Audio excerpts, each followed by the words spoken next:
Hi students, in the last video we have discussed about how to draw the graphical representation from the mathematical expression. Here what we are going to do is we are going to write down the mathematical representation from its graphical form. We are going to write down the mathematical form and the given is what your graphical representation. Now we will see some of the examples in this. Now this is what a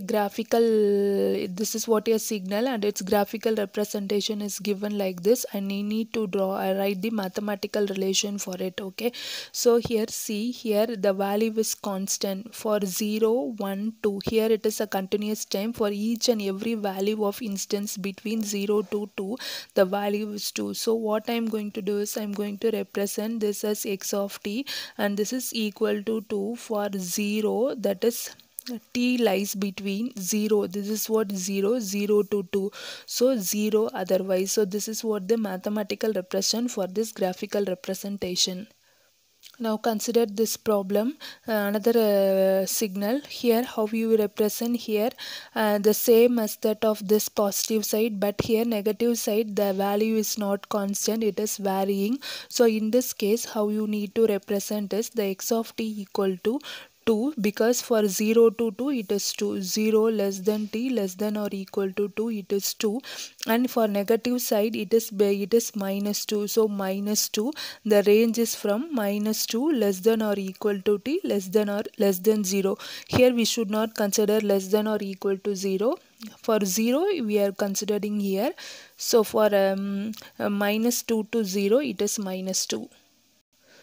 Now consider this problem. Here it is a graphical representation is given, it is a slope, and we need to write down the mathematical expression for this. So previously it is a constant, so we will write directly. So since here it is not a constant, in this case if we have a slope like this, what we need to use is you need to use the equation of straight line. First consider the two endpoints. Here x-axis value is minus 3 and the y-axis value is minus 3. Here it is also 3 comma 3, x-axis value is plus 3 and y-axis value is 3 comma 3. So and I am going to represent the mathematical relation for this slope. So we know that the formula for equation of a straight line is x minus x1 by x2 minus x1, which is equal to y minus y1 by y2 minus y1.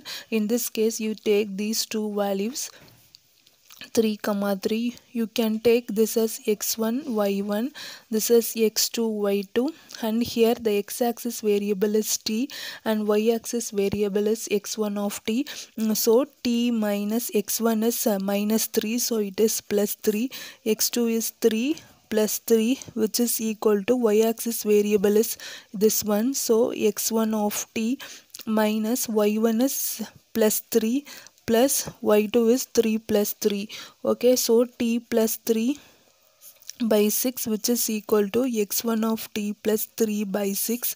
So when you simplify this, t plus 3 minus 3 equal to x1 of t, therefore x1 of t equal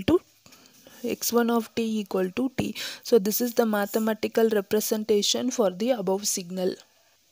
Now consider this problem, discrete time signal. They have given a finite sequence. I need to represent this sequence in its in a sequence form. Okay, so here first thing is the given signal is x1 of n, right? So here what we need to do is we need to first consider the origin value. Here the origin value is 5, so you just write 5 and you put arrow here which indicate the value at the origin. The remaining values, positive side values, you need to write this side, that is the negative side. So at 1 the value is 4, at 2 the value is 3, at 3 the value is 2, at 4 it is 0. So these the index ends in the positive side. Similarly in the negative side it is 2, so 1, 0 and minus 4. So these are all the values. So for the x1 of n, like this you need to represent. Okay, now consider here this is the signal x2 of n, and in this x2 of n you need to write down its mathematical representation. So x2 of n is equal to 2 for all the values for positive side. So I am going to represent 2 for n greater than or equal to 0 and 0 for n less than 0. So this is what we need to represent this graphical, that is you need to represent the sequence. Now I hope that you are familiar with this, how to write the mathematical representation and how to draw the graphical representation. Now consider this is a tutorial 1 problem and try to solve these problems, and hope we will discuss the hope you will able to solve these things, and we will discuss the results in the next class. Thank you.